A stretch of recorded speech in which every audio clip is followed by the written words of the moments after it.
വളരെ ഈസി ആയിട്ട് റെഡിയാക്കി എടുക്കാവുന്ന ഒരു റൈസാണ് ഇത്. ലഞ്ച് ബോക്സ് കൊണ്ടുപോകുന്നവർക്കും ട്രാവൽ ചെയ്യുന്നവർക്കൊക്കെ നല്ലതാണ് കേട്ടോ. ഒരുപാട് നേരം കേടാകാതെ ഇരുന്നോളും. ഇത് ഞാൻ എടുത്തിരിക്കുന്ന 2 കപ്പ് ബസ്മതി റൈസ് നല്ലോണം വാഷ് ചെയ്ത് 20 മിനിറ്റ് വെള്ളത്തിലിട്ടിട്ട് സ്ട്രെയിൻ ചെയ്തെടുത്തിരിക്കുന്നതാണ്. ഇതിലേക്ക് മെയിൻ ആയിട്ട് വേണ്ടത് എന്താണ്? ലെമൺ ജ്യൂസ് ഉണ്ടല്ലേ, 2 ടേബിൾ സ്പൂൺ വേണേ 2 കപ്പിന്.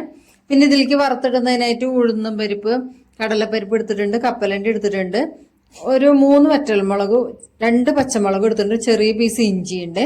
ഇഞ്ചിയും പച്ചമുളകൊക്കെ ചെറുതായിട്ട് കട്ട് ചെയ്തെടുക്കണേ. അപ്പൊ നമുക്ക് ഇത് ഒന്ന് വേവിച്ചെടുക്കണം. ബസ്മതി റൈസ് വേവിക്കുമ്പോൾ ശ്രദ്ധിക്കേണ്ടത് ഒരു വേവ് നിർത്തിയിട്ട് ഒരു 90% വേവിക്കാനേ പാടുള്ളൂ കേട്ടോ. ഇനി ഇത് നമുക്ക് കറിയൊക്കെ എന്തെങ്കിലും ഒന്ന് അടുപ്പത്തിട്ട് അത് വറ്റി വരുമ്പോഴേക്കിനും ഈ റൈസ് റെഡിയാക്കാൻ പറ്റും കേട്ടോ. അത്ര ഈസിയാണേ. ചൂടായ പാനിലേക്ക് നമുക്ക് എള്ളെണ്ണയാണ് കേട്ടോ ഞാൻ ഒഴിച്ചെടുക്കുന്നത്.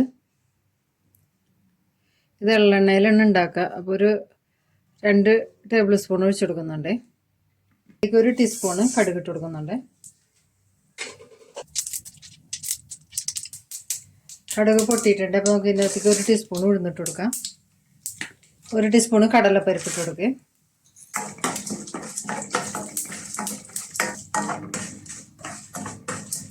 കടലപ്പരിപ്പൊക്കെ ചെറുതായിട്ട് കളർ മാറി വന്നിട്ടുണ്ട്. അപ്പോൾ നമുക്ക് 2 ടേബിൾ സ്പൂണ് കപ്പലണ്ടി ഇട്ട് കൊടുക്കാം കേട്ടോ.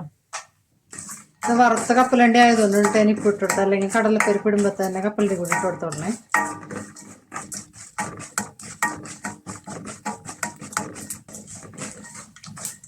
കപ്പലണ്ടി കടലപ്പരിപ്പ് എല്ലാം മൂത്ത് വന്നിട്ടുണ്ട്. നമുക്ക് ഫ്ലെയിം ഓഫ് ചെയ്യാം കേട്ടോ. ഇതിനകത്തൊരു 1/2 ടീസ്പൂണ് മഞ്ഞൾപ്പൊടി ഇട്ട് കൊടുക്കാം. 1/4 ടീസ്പൂണ് കായപ്പൊടി കൂടി ഇട്ട് കൊടുക്കുന്നുണ്ട്. ഇനി ഇതിൻ്റെ അകത്തേക്ക് ചെറുനാരങ്ങ നീര് ഒഴിച്ചു കൊടുക്കുക.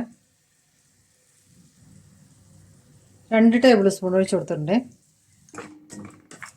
നമ്മൾ ഫ്ലെയിം ഓഫ് ചെയ്തിട്ടുള്ള പൊടികളൊക്കെ ചേർത്തത്. അപ്പോൾ പാത്രത്തിൻ്റെ ചൂട് കുറഞ്ഞിട്ടുണ്ടായിരുന്നേ.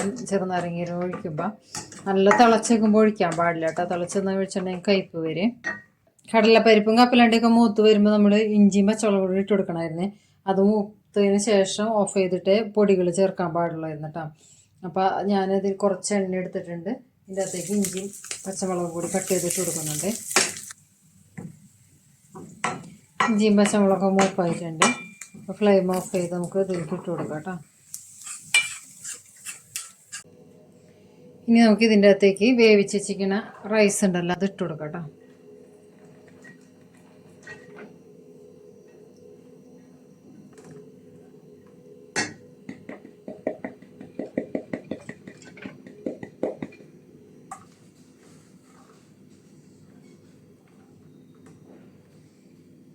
ഒന്ന് ഫ്ലെയിം കത്തിച്ചിട്ടുണ്ട് കേട്ടോ.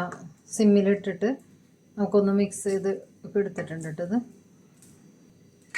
റൈസൊക്കെ നല്ലോണം നമ്മൾ മിക്സ് ചെയ്ത് എടുത്തിട്ടുണ്ട് കേട്ടോ.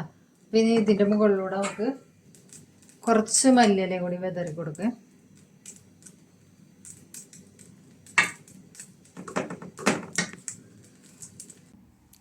നമ്മൾ ലെമൺ റൈസ് റെഡി ആയിട്ടുണ്ട് കേട്ടോ. അപ്പം ഇത് കുറച്ച് നേരം ഇരുന്ന് കഴിഞ്ഞാൽ നല്ല ടേസ്റ്റ് ആയിരിക്കും കേട്ടോ. അതെല്ലാം പിടിച്ചിട്ട് റൈസിൽ.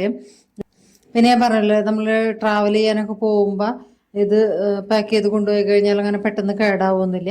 അപ്പം ഞാനിതിൻ്റെ കൂടെ കഴിക്കാനായിട്ട് എടുത്തിരിക്കുന്നത് നമ്മളെ ചിക്കൻ കൊണ്ടാട്ടം കേട്ടോ. അപ്പോൾ അത് കൂട്ടിയിട്ട് നമുക്ക് കഴിക്കാം.